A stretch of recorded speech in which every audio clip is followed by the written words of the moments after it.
Welcome everyone, and welcome in Groningen, and welcome to the European Hyperloop Center. I'm happy to see all of you here at the location where we are today, but I would also like to give a warm welcome to our online guests who are joining us by live stream. So hopefully from lots of places all over the world, but we'll learn about that more later, I guess. Today we celebrate that the European Hyperloop Center is coming to Groningen. It's a big step because we will create here a test track of 2.7 kilometers long where we can demonstrate safe operations. Further, we will also facilitate research and development, and that's on Hyperloop technology, but also on enabling systems. So we will do that with Hyperloop tech companies, we will do that with knowledge partners who are also here, we will do that with industry and other SMEs and partners. However, it's yet to be built. We aim at starting this year and we plan to open in 2023. So today we are so pleased that we do have a Hyperloop in Groningen already. I hope that you were able to see the video that the Hyperloop was traveling on its way to Groningen. And it is actually a major step because it's the very first time that we will build a fully operational Hyperloop system. And the step that we took today, that there's a prototype of the Hyperloop here, means that we could demonstrate that construction, that manufacturing can be done at one location, construction can be done at a different location in an efficient way. And that is a major step towards the European Hyperloop Center. So, the Hyperloop, where we are today, or the location, is at the Zernike campus. It's a location close to Groningen, not so far away from the location where the European Hyperloop Center will be built. And it's a location where the University of Groningen, Hanze University of Applied Sciences, but also lots of startups and industry and SMEs work on innovation, among others about the green energy transition. So this is a perfect fit and a perfect location for the prototype of the Hyperloop. It's, by the way, a 36-meter long prototype, and it's amazing that we have it now here because we can do further testing with it, but we can also work with students and do projects around the Hyperloop. So it'll be a lot of fun, I think, also hopefully for students. It's not only, the European Hyperloop Center is not only supported by the province of Groningen and the city of Groningen, but also by the Dutch government.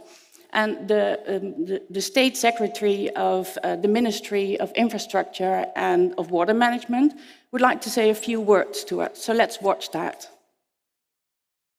Ladies and gentlemen, how tempting it is to fantasize about a Hyperloop. About traveling from Groningen to Paris in 45 minutes, for example, or to Eindhoven in 15 minutes. The idea of people and goods zipping across Europe at 1,000 kilometers an hour in a way that's safe and clean with zero emissions. It's great to fantasize about this new mode of travel, but it's even better that there are people who want to make it happen. And today we're taking the next step with the construction of the European Hyperloop Center and the unveiling of a 36-meter model. A scale model of a real 3-kilometer long test track that's going to be built east of Groningen. And I'd like to congratulate everyone involved in this exciting and new test facility. It ties in perfectly with Groningen's ambition to lead the way in the energy transition and clean transport and mobility, based on hydrogen, wind power, sustainable aviation fuels, for example. Our country is a pioneer in the area of innovative and sustainable transport and mobility. And that is a position that we want to keep. We already have attractive test facilities for aviation and space travel and for drone technologies. We have an outstanding charging infrastructure for electric vehicles. Many companies and knowledge institutions with the knowledge and expertise needed to lead the way. So we're very keen to enable innovations in these fields. This test center is part of a bigger Hyperloop development program, a public-private partnership that combines investments from several private companies, as well as, for example, the province of Groningen. The Ministry of Economic Affairs and Climate Policy and my own ministry are also supporting this program to the tune of 4.5 million euros. Developing the technology is only one side of the coin. The other issues are certification, standardization, spatial planning and safety. So a lot still needs to be done. The program will run for 3 years, after which I hope we will have more conclusive evidence about the concept's feasibility. All eyes are on Groningen now. In this pioneering venture, we'll be testing the Hyperloop's potential, step by step. And I personally can't wait to see the results. And I wish you every success. Wow. I think those were really, really nice words from the State Secretary. So we're really happy with that and happy that she was able to send us this message. Now I would like to introduce you to Dr. Alan James. Before I do that, I need to tell our online viewers that there is an opportunity to ask questions. In the right-hand corner, you have a chat box where you can leave your questions and we'll pick up on that. All right. I need to read this because I couldn't, it's so much that I couldn't learn it by heart. But okay, Dr. Alan James is a founding partner at Expert Alliance, and he's one of Europe's leading experts on mobility generally and Hyperloop specifically. Alan has directed projects in all of 300 kilometers of high-speed rail, 500 kilometers of maglev, and 1,000 kilometers of Hyperloop. Alan served until 2018 as vice president at Virgin Hyperloop in Los Angeles, USA, and has advised Hardt Hyperloop in the Netherlands.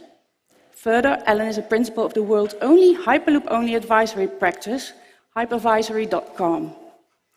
And with net zero carbon imperative in mind, Alan sees Hyperloop as a key enabler of faster, better, cheaper, smarter and greener strategic mobility, with the potential to transform the 4 Cs at EU-wide scale: connectivity, cohesion, competitiveness, and carbon.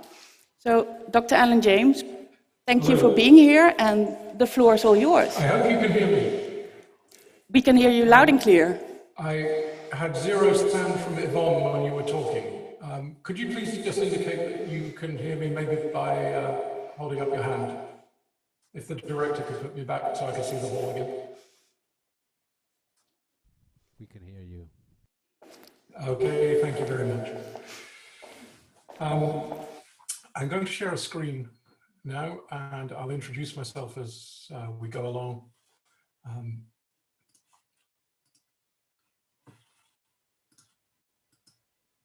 Could I just check? Indeed I can. I can see that in Groningen, you're in the right time, in the right place at the right time, and you've definitely got the right project in the European Hyperloop Center. It is my honor and privilege to be asked to say a few words about the vital importance of the European Hyperloop Center and the Hyperloop technology that it will unleash. So, when I say you're in the right place, you are definitely in the right place. You're absolutely in the heart of Europe. And I'd have to say, in the evening, your city looks particularly beautiful. And it's going to make a beautiful location for the European Hyperloop Center, which is going to be one of the most significant research and development facilities ever in the history of transport. And why is that?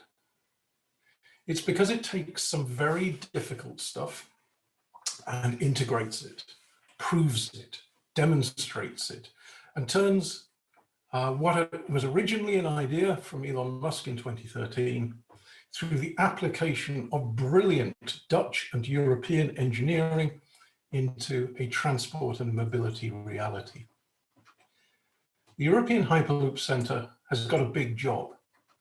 This is the place where Europe will prove Hyperloop for ultra-high-speed commercial operation. This is the place where Hyperloop will be developed, demonstrated, and de-risked. Why? To enable deployment, commercial deployment. Looking down the tube, if you like, there's some hard physical stuff to do, propulsion, levitation, and control.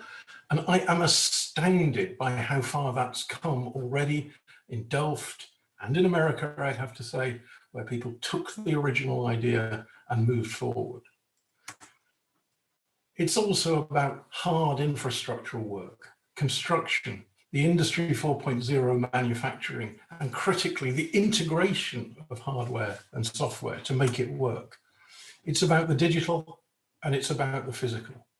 So in short, in Groningen, you have a pretty big agenda with the European Hyperloop Center. This is the place where you'll be installing and integrating all of the equipment and all of the systems that are needed to make a Hyperloop work, to demonstrate it works. So the overhead suspended propulsion, the guidance system for moving it left or right and taking it through switches around curves, and the real-time digital feedback system that lets the control know 20,000 times a second where multiple vehicles are in a system moving at hundreds of kilometers an hour. Why is all this important? It's because this is what makes a Hyperloop work. These are all the systems that need to operate together for safe, secure, fail-safe operation for freight and for passengers going forward. And when we get to passenger Hyperloop transportation, that's when you'll see the fruits of the labor in Groningen unleashed to their maximum potential. This is what propels a Hyperloop, banks it to the left and to the right, and slows it to a controlled stop at a pre-planned destination. All of this will be demonstrated initially in a first in Europe facility in Groningen, demonstrating many first in world systems integrations. That's the European Hyperloop Center, and your implementation of it is going to be game changing. You have the opportunity here to build a best in world center and prove a change the world technology in smart mobility. What do I mean by change the world? From your location, central to Europe, you're doing some pretty important work. You're showing how an agglomeration of cities, which may be spread out geographically, maybe has an airport and is lumped together into an economic zone, how that can all connect with itself and critically connect with other super regions around Europe and in other places around the world. So any German will recognize the region on the bottom right of the screen, and there's another one in the locality. And just to avoid any confusion, I've colored it orange. This is, of course, the Randstad. So it's the Randstad and the Ruhrgebiet, just to give you an idea of scale here. These are two functional economic macro regions, but currently separate. What Hyperloop does at a European scale is link them together. It combines geographies to make more than the sum of the parts. So in the Randstad, for instance, your Hyperloop network might form a circle, kind of like the London Underground Circle line, but at Randstad scale, linking all the major centres of population and Schiphol. And in the Ruhr, you've basically got a very bendy line through all the metropolitan centres from Düsseldorf to Dortmund. But that doesn't matter with Hyperloop. You just draw the sine curve through the middle, and then all of the cities are served by locations which are off the main line on loops. That's what the loop is in Hyperloop. And then most importantly, using the same technology, the same vehicles, the same control system, and the same infrastructure, you link the two super regions together to create a hyper region. Let's just look at what you could do with a Hyperloop network on this sort of interregional scale in Europe. You could do Schiphol to Bochum as easily as you could do Schiphol to Almere. You could do Rotterdam to Düsseldorf as easily as you could do Gelsenkirchen to Essen. Of course, you can do local trips in the Ruhr and in the Randstad. But every trip from every origin point to every destination is non-stop. A single seat, a single click from wherever you happen to be to wherever you happen to want to go when you want to make that journey. And all trips are on demand. There is no timetable because we don't need one. So what would that look like in practice? Keep your eye on the local traffic indicated with C for the Ruhrgebiet and A and B, the Schiphol departure and the Rotterdam departure. Observe how the local traffic moves across the Ruhrgebiet. Will do so very early in the morning because Germans get up very early. And then how the vehicles form a virtual train as they come from the Netherlands to Germany. How the intercity traffic melds with the local traffic at the German scale. How you can get from any origin to any destination with a single non-stop trip. This is a revolution in transport. It makes more journeys from more places, more attractive for more traffic, both human and freight. And it is the systems that are proved at the European Hyperloop Center in Groningen that, when deployed, will reshape Europe. Let's have a look into the future, maybe 30, 40 years into the future, when your technology coming out of Groningen is deployed at scale across Europe. So you might, for instance, have Germany to the Baltic in 90 minutes.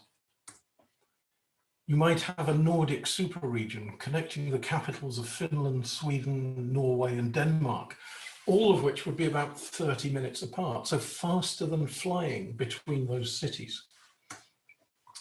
You might join it across the Baltic with the Tallinn to Helsinki tunnel, around 6 minutes from one end to the other. And then bringing it back home, if you like, very close through Groningen into the Benelux territories.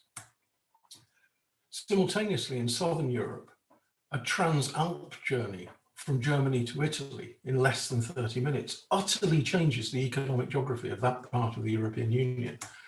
And then stitching it all together, a north-south strategic corridor. What happens here is that anywhere on this network is as closely connected to anywhere else on this network as cities within the Benelux are today, or as cities within one end of Nord-Rhine-Westphalia to the other are today. It is transformational, and it's truly un grand projet à l'échelle européenne. Même les Français peuvent y croire. The systems you develop at Groningen, that you prove, that you demonstrate, and that you certify at Groningen will power entirely new mobility networks. Let's just take an example of a strategic network designed to replace short-haul aviation on a European scale, linking Charles de Gaulle, Brussels, Amsterdam, Eindhoven, Düsseldorf, Cologne, Dortmund, and Frankfurt airports. Eindhoven acting as additional runways for Amsterdam, with a 10-minute journey between Schiphol and Eindhoven airports, much faster than the published 38-minute walking time from Terminal B to Terminal H at Schiphol. Cologne providing additional runways for Frankfurt. You get more air capacity without building any additional runways.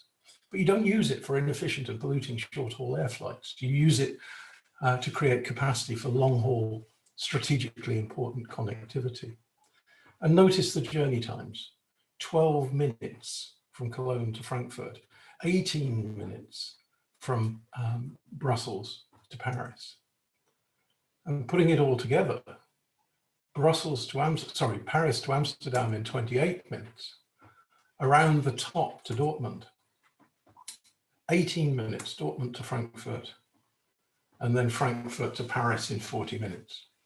Again, this creates a zone, an economic zone on a hyperscale that is, in time terms, as tight and as compact as a major metropolitan area.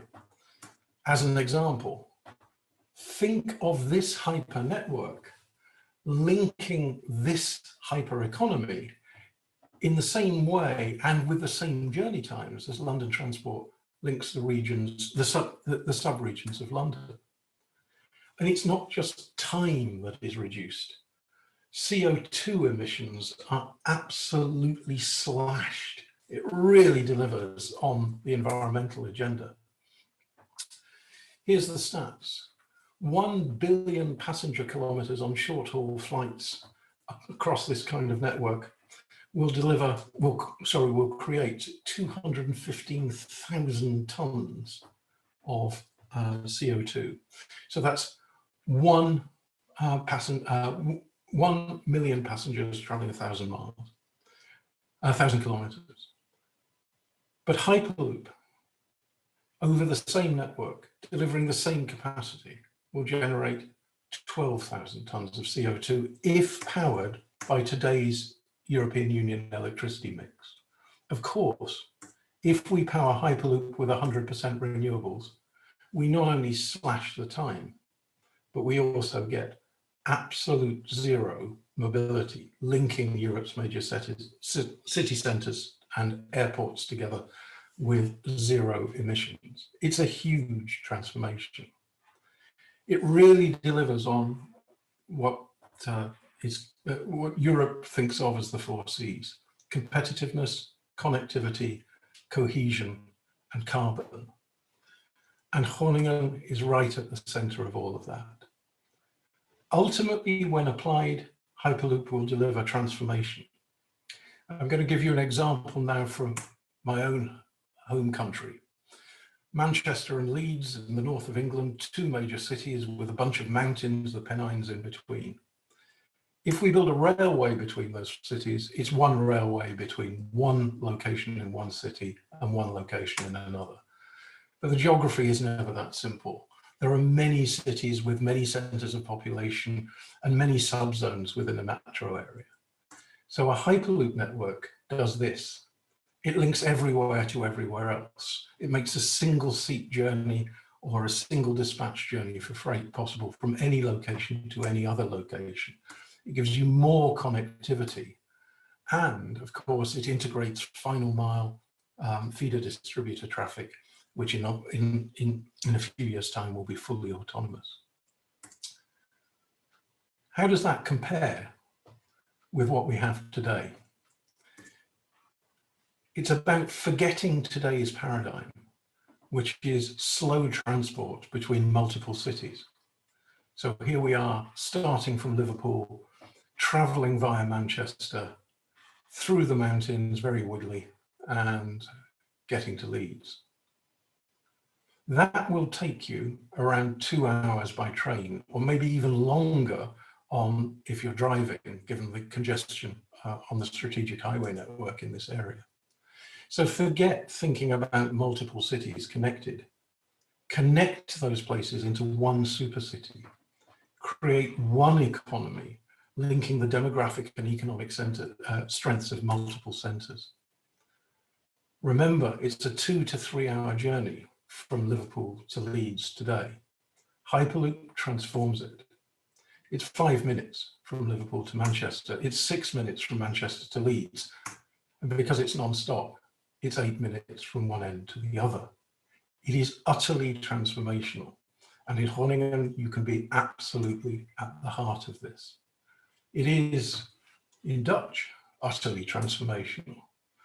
You can be at the heart of one of the strategic corridors from the Randstad towards the north. Probably around 18 minutes, Amsterdam to Groningen, and probably about 20 minutes, Groningen to Hamburg. And because it's non-stop, probably around 35 minutes, one end to the other. Ladies and gentlemen, with your superb initiative to take the lead with the European Hyperloop Center at Groningen, you have put yourselves absolutely at the center of future development. So Groningen, I think, from today onwards, will be known for the European Hyperloop Center and will be known as the home of Hyperloop. And for me personally today, and for Europe's mobility in the future, it remains only for me to say thank you. Thank you very much.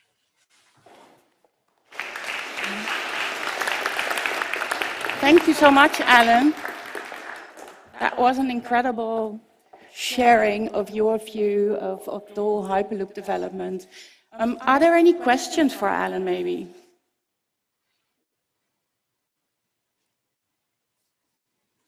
If not, then thank you so much again, Alan, and we'll talk soon in the future, I hope.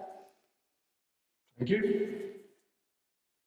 All right, I would like to invite my guests, which is Karine, Paul, where is my other guest, Tim, Luc, if you would like to come up with me, and Ton, of course.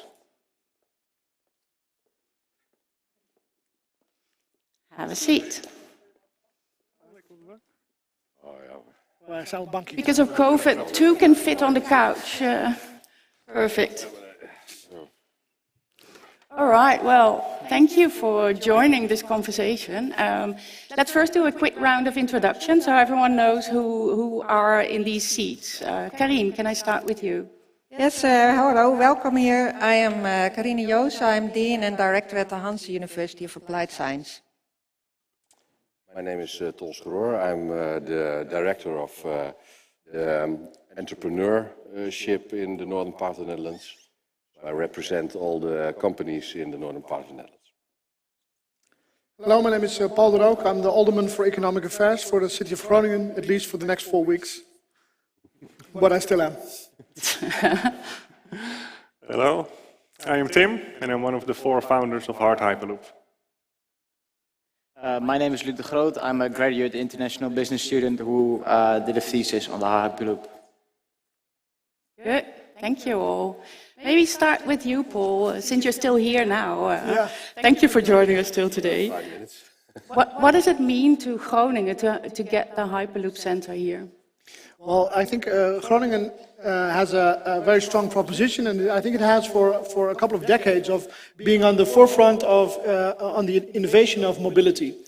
I think it started with transforming the inner city 40 years ago, in which we had the largest model split share in biking in all the world. I think that's where it started, and that's a strength that we have. We owe so much to in livability in the city and in sustainability, and we started building on this future of mobility because we see what the city what it offers to the city. So having that proposition of being that field lab for innovation in mobility, we developed Hive Mobility. I think there's a banner there, which we work together in triple helix with the knowledge institutions, the companies, and also with the government to be curious after what can we develop even more. And I think the Hyperloop is such a fundamental change in how we think and act on mobility. I think it really taps into that, and I think that Groningen is, with that history, I think the Hyperloop will be our first step into the future in keep developing on that innovation in mobility. But it offers a lot in the entrepreneurial climate to have this. Starting here with all the businesses, I think there's a term we use in Dutch for these kind of projects. It's called a self-rising flower. So it might start small, but it will become bigger in time. So I think it's also a very big impulse on our entrepreneurial climate. So we're very happy and proud that the European Hyperloop Center chose Groningen for its location. Well, I think the province fought hard for it, so thank you for that. Talking about entrepreneurial spirits in the North, Tom, I think you know that the World Economic Forum identified the Hyperloop as one of the future markets. Already 500 million has been invested worldwide in the Hyperloop technology. So still lots of investment is needed, but also there are lots of opportunities for businesses. So what opportunities do you see for the companies in this region? Well, I think there are a lot of opportunities for the future. But first of all, Hyperloop has to become a part of the heart and mind of the Dutch entrepreneurs in the northern part of the Netherlands. And that's not the case yet, because in the northern part of the Netherlands, the entrepreneurs are pretty typical. They always say, well, I have to look and see. I don't believe it. So the first job that you have to do, I think, is to get to know the heart and minds of the entrepreneurs and to show what Hyperloop can do for them, for their business cases. And then the second part of the Dutch entrepreneurs comes to the picture, and that is that they fastly adapt new innovations.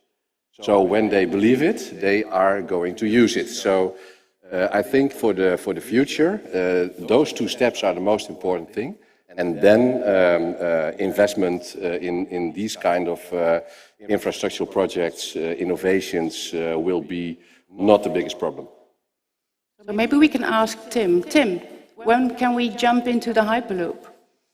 Well, we are on our schedule with our whole ecosystem to travel with Hyperloop, both passengers and cargo, by the end of this decade already. We do see that having a route transporting cargo is the first use case of transporting Hyperloop. We're actually now doing a study on the busiest freight corridor in the Netherlands to transport cargo. And then you can scale it up towards passenger transport.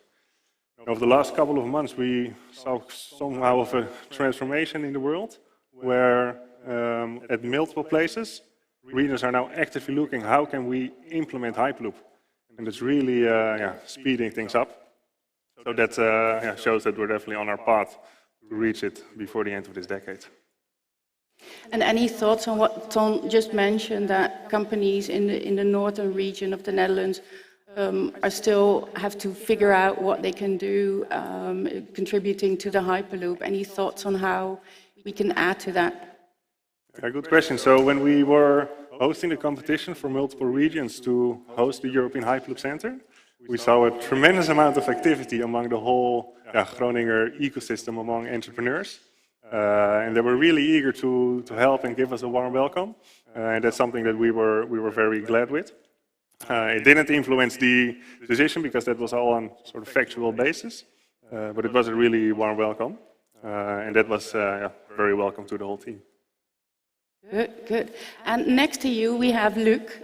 Luc is a graduate student, as you already mentioned, from the Hanze University of Applied Sciences, and you did your thesis on the Hyperloop, and you have to be the talent that will work in the Hyperloop in the next coming years. So can you share a little bit what you did and why? Yeah, why the Hyperloop? Yeah, sure. I would hope to be involved in the project for the next 10 years, but what I looked at together with three other students, we got the assignment from Entrance, and they asked us to look at a cargo loop for between Groningen, Bremen and Hamburg, and each of us had a role in it. And my part, I researched for a revenue model, which was most attractive to use over this corridor and in general. And throughout the process, I looked at added value. And what we mainly saw was, of course, the speed and the sustainability is very attractive to it. But what we also learned was that it's a very traditional market to enter. And many of the involved logistics partners, such as Transport and Logistics Netherlands, are very focused on the current developments they make with electric vehicles and stuff like that, where they think that the Hyperloop might become irrelevant because they are already making progress in the industry, and it's therefore hard for them to visualize how the Hyperloop could be implemented within the current infrastructure. And what was for you personally the reason to choose the Hyperloop as the topic of your thesis? For me, I've been following this project for several years now. I was already known with the Elon Musk idea and stuff. And because of that, and when I saw the opportunity given by Entrance, I immediately jumped into it because it attracted me immediately, because it's become about more sustainable, which is obviously a big deal right now. And you have the opportunity to contribute something. There are some theses that are less meaningful than this one. And maybe, Karin, you are a dean at the Hanze University of Applied Sciences. You heard Ton, you're Luc, one of your students. Can you share a little bit about how you look at the Hyperloop development, and especially here in Groningen, what opportunities do you see? Well, we see many universities of opportunities. We work together with the University of Groningen and with like Noorderpoort, Alpha College. What we like is to have joint projects, so everybody meets each other, whatever your study is, and you look at from all sides to the solutions that is needed to make the Hyperloop work. For instance, here we are at building, we look at the built environment, we look beneath the surface, above the surface, to the living environment, the social adaptation, the communication, but also to the economic transition which is needed to help the companies rethink about their own business and the opportunities the Hyperloop will bring. But also technical issues and the first and last mile issues mentioned by Alan. How long does the track need to be to make it sustainable, to make it rendable, to make it interesting for companies, for cargo or for passengers. So many ideas, and the students are all very interested, and also the researchers. So I think it will be a sort of a common ground where people meet each other for interesting projects. And I know that there is already an initiative where not only the knowledge institutions, but also partners such as transportation, public transportation companies, high-tech companies are joining hands and work on project ideas. Can you share a little bit more about that? Yeah, you can see it on the top container, Hive Mobility. It started some 3 years ago, where the 5 founding partners, the municipality of Groningen, the province of Groningen, University of Groningen Hanze Applied Science, and the Noorderpoort. We joined together because we think that green and smart solutions for mobility issues are very interesting and necessary for Groningen to work together. And many strategic partners have joined, like Cubas and Arriva, but also Demcon and Holthausen, all sorts of partners. And we want to work together on issues for the Hyperloop, and to make it work for you also, to make you happy to be in Groningen. We already are, so thank you for that initiative as well. Tim, maybe go back to you, and can you share a little bit about the biggest challenges that are lying ahead now? Yeah, so I think a nice thing about the Hyperloop concept in general is that it's a combination of already existing technologies. And so we know magnetic levitation, we know large tubes, we're familiar with vacuum. Combining it, that's definitely a challenge, to make it all work into one complete operational system. But I think the biggest challenge that we have in front of us is that to implement an actual Hyperloop project, there are a lot of stakeholders that need to be involved, and they all need to have their noses in the same direction at the same time. And to achieve that, that's a huge task. I think that's one of the biggest challenges that we have in front of us. I think it's really great to see what we have been able to achieve in Groningen so far, with the ecosystem surrounding that, with the government, the province, the municipality, a lot of private partners that are now going to make this project a reality. But this will stay a big challenge for the future, for actual commercial Hyperloop projects as well. Would it be fair to say that maybe also a little bit of the northern, definitely I think, but also the Dutch modesty, if it could help to just leave that a little bit and be a bit more bold and make the Hyperloop a product made in Holland? So maybe both Paul and Ton can comment on this. I think that Ton said it well, that our common culture is most like that we first want to see something before we believe it. But I think that these kind of innovations can only come into existence if you believe something before you can make it visible. And I think these two ways of thinking, these two paradigms need to connect somewhere, because it requires a lot of imagination at first, and then a lot of practical engineering and so on, so you can make and see that the future of technology isn't something you read in the paper, but it's actually here. So I think it's particularly great that we have the demo model now, so people can actually see what it's about. We had the same thing with hydrogen in buses. For a lot of people, that was something that was out of a magazine or from the future. Now, because we have these buses here, we can also make people see that it's here and it functions and it's happening. So it's also, of course, you have the business partners, but also for the public broad, they need to see that things are happening. They are visible, they can be touched, and so on, and that makes sure that these kind of developments really become actual and feelable. And I think that already will really help on the point that Tonne has made, that these entrepreneurs who might be skeptical, might not always be seeking risks of sorts. They see that it's existing technology and they can witness and experience it here in Groningen. Well, yeah, adding to that, there is, of course, another. I've watched that video very closely, and I saw the time lapse between major cities: Amsterdam, Groningen, Hamburg, Amsterdam, Eindhoven, and it's not a question of how fast it goes. It goes very fast. So my firm apply to Hyperloop would be that when you develop it here, let this region profit from it for the first time. So when you have the Hyperloop for transport of goods, please make the connection Amsterdam-Hamburg via Groningen, not via Eindhoven, because, well, it only takes a minute extra. So when you want to win the hearts of the Dutch entrepreneurs in the northern part of the Netherlands, please invest in the northern part of the Netherlands when it's ready, because we want you. So don't go anywhere else before you have it here. Yeah, one of the things that Tim also mentions is that it's a big project to get the Hyperloop system in operation. Many parties are needed.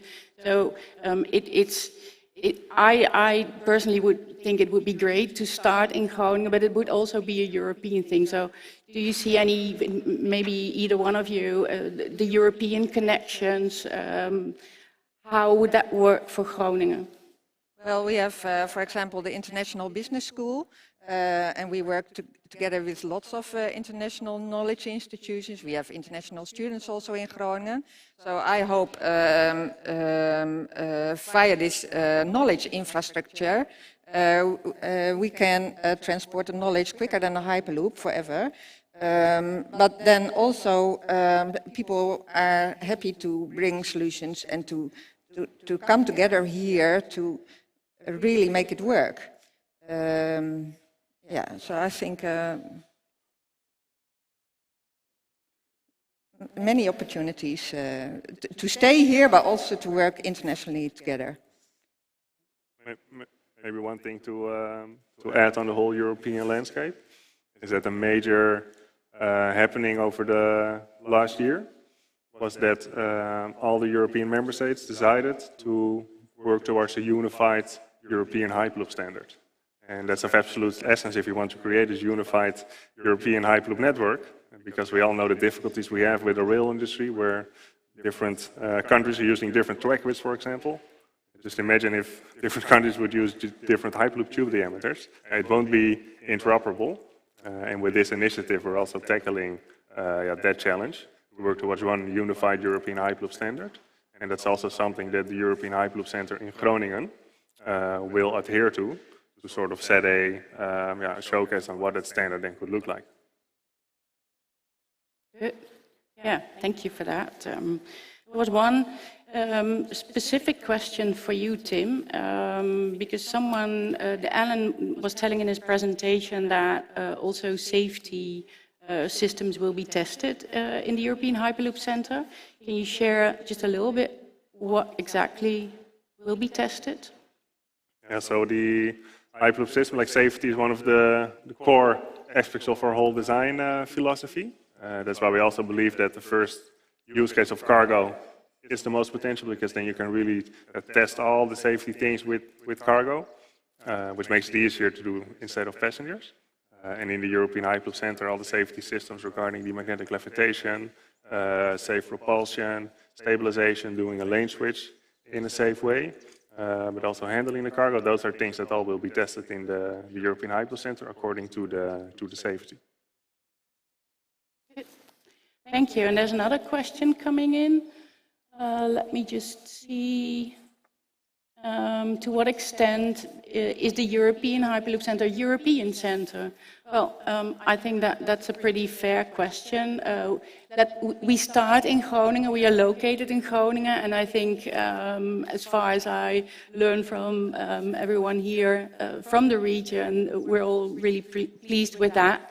But of course, it is the idea that the European Hyperloop Center is European, and it's truly an open innovation center where anyone, any Hyperloop tech company can come in and test its systems, but also any subsystem, it can be tested. If it's industry for construction or whether it's about control, you can all come to the European Hyperloop Center to do research, to develop, to implement it in the existing systems of the test track and then test it. And of course, we first have to make sure that it's there and that we open in 2023.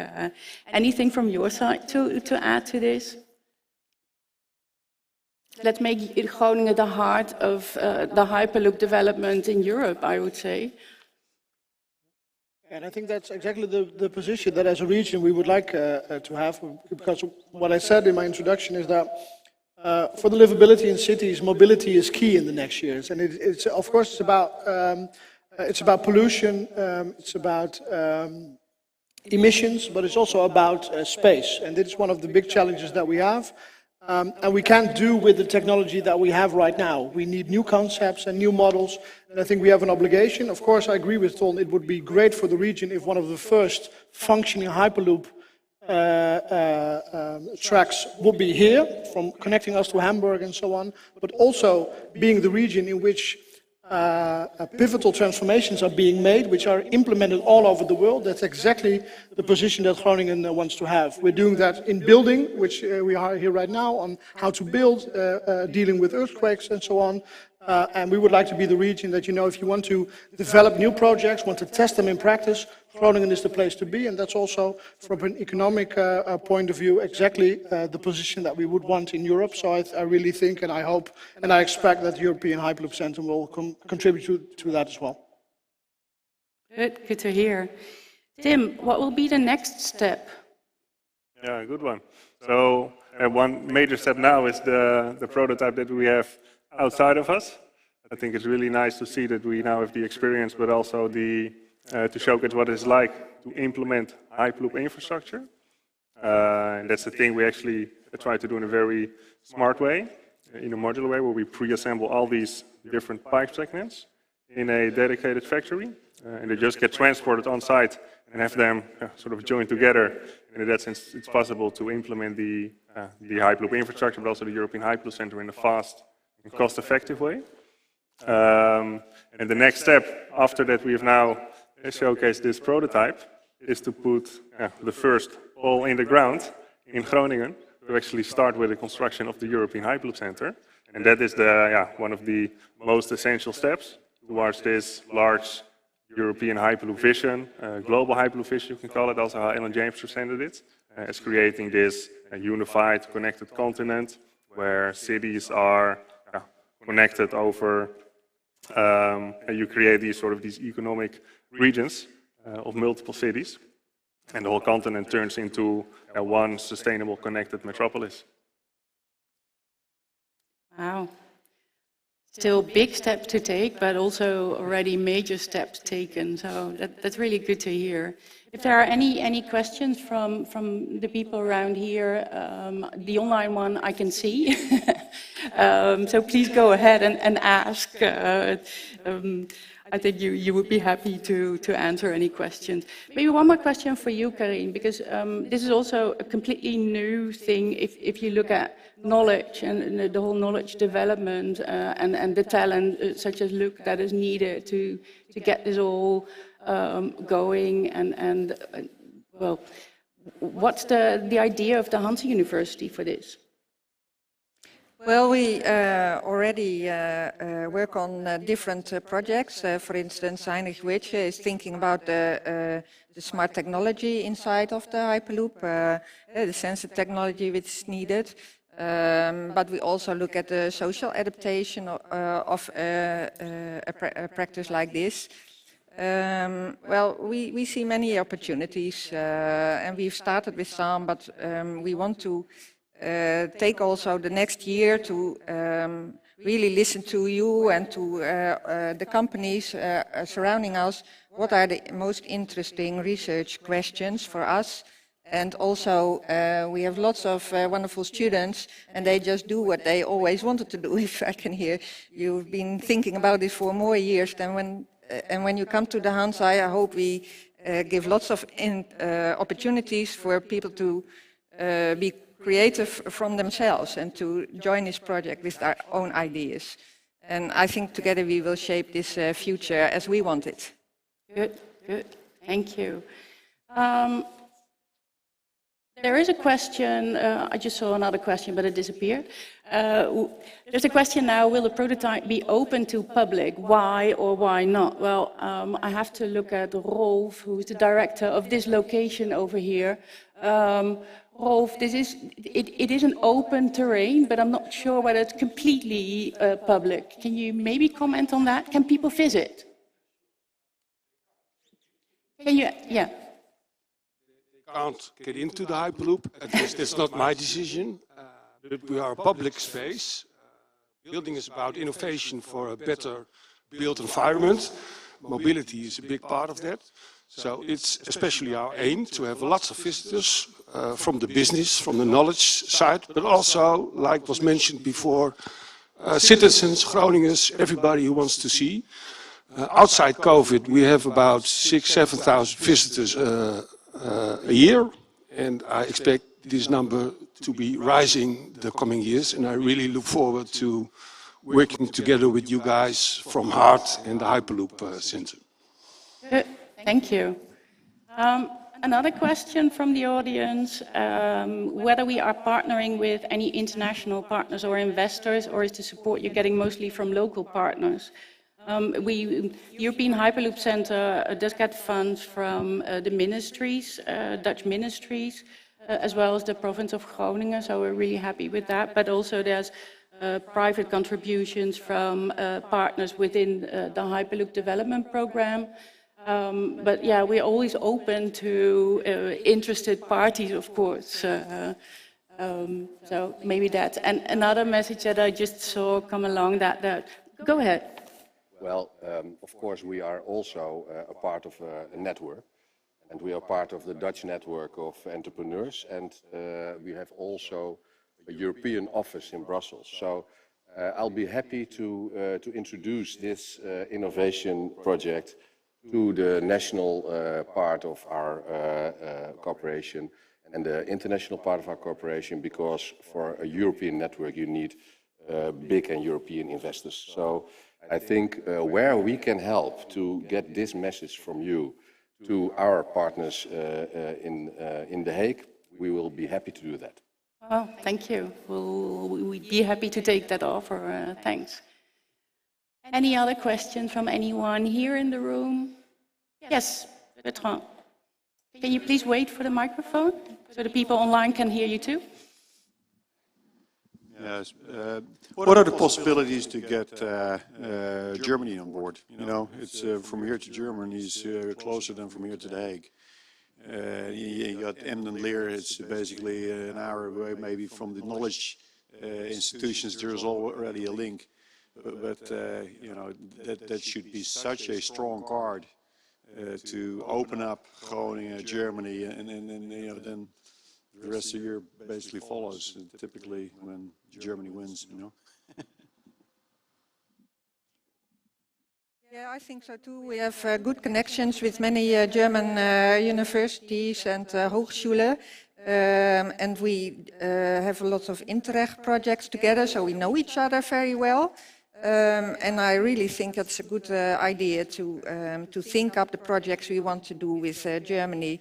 In the meets and greets we had with Hardt and the knowledge institutions, we thought about what is a good a track and why would we build a Hyperloop from Groningen to Hamburg? What's the traffic, or what's the cargo? What's the business case? So we're really at the start also of this project, so we need good ideas. Maybe think of small solutions or half solutions, half fabricates, which may be interesting for others to make their more whole project from. So we really want to think European on this project and act local. Yeah. and of course, we have good relations with Hamburg, the city of Bremen, also with the universities over there. So on institutional level, there are great cooperations. If you look at how much interaction there is cross-border, on the entrepreneurial level, there is, and there is a lot. There's a cooperation called the Ames-Dollard region, which also works across borders.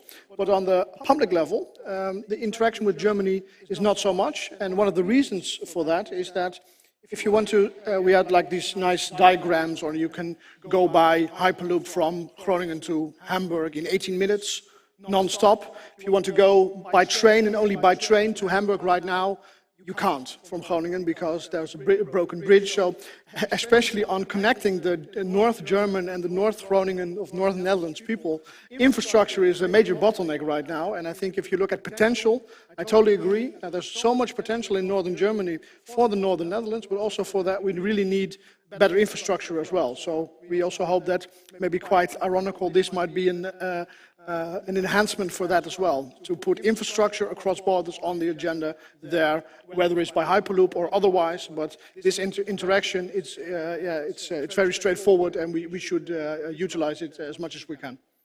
Absolutely. I saw another question over here. Yeah. Please wait again for the mic.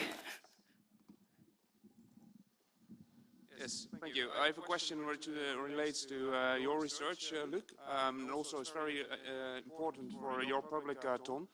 Have you thought about what product groups are interesting for transport? I mean, it's very critical to know for which companies this might be interesting to know what product groups are.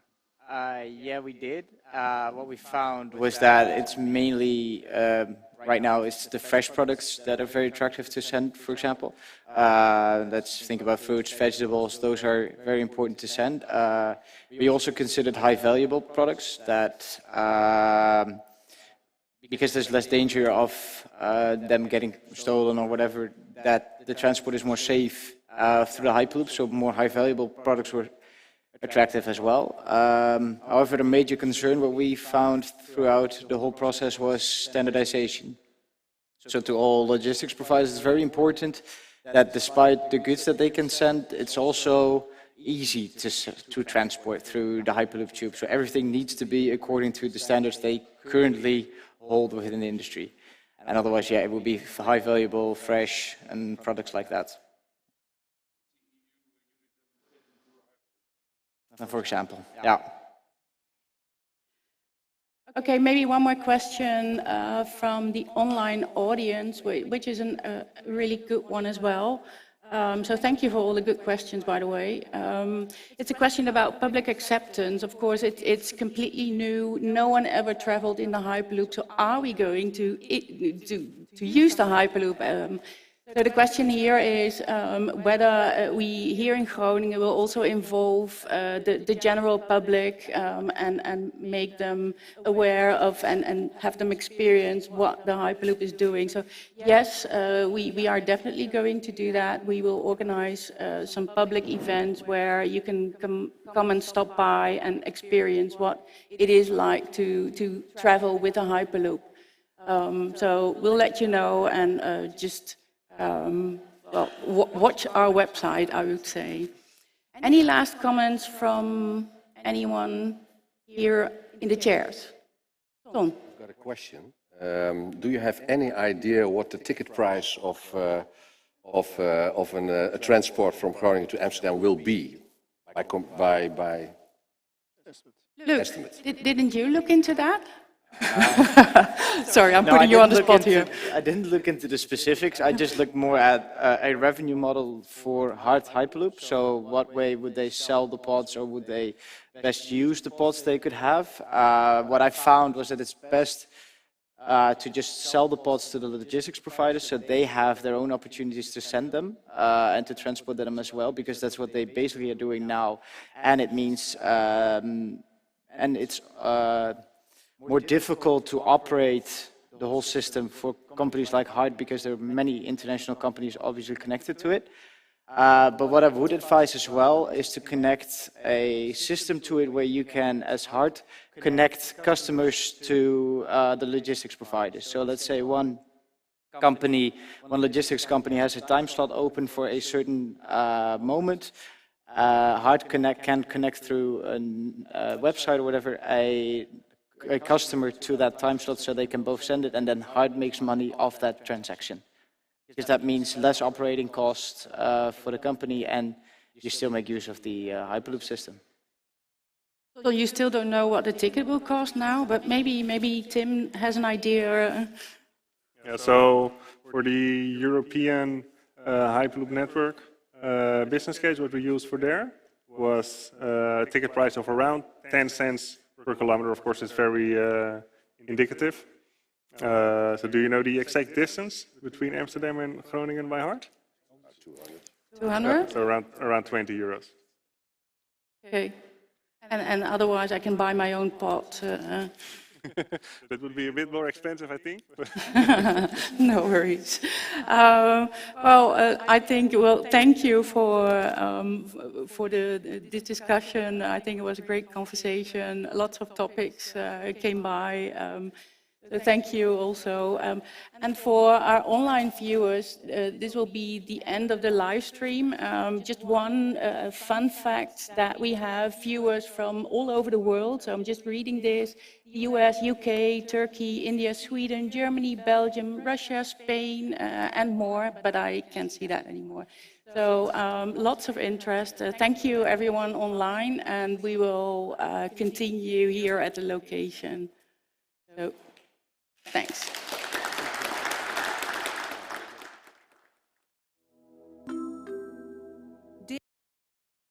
Nearing Berlin. We have been traveling at an average speed of 700 kilometers an hour. Your journey has produced 0 carbon emissions and used 10 times less energy than traveling by airplane.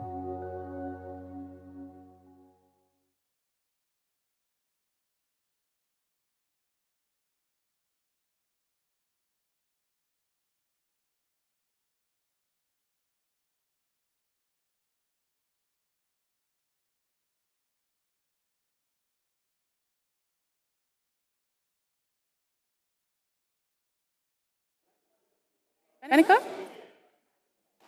Ja, bijna. Oké. Ja, het kan nu in het Nederlands.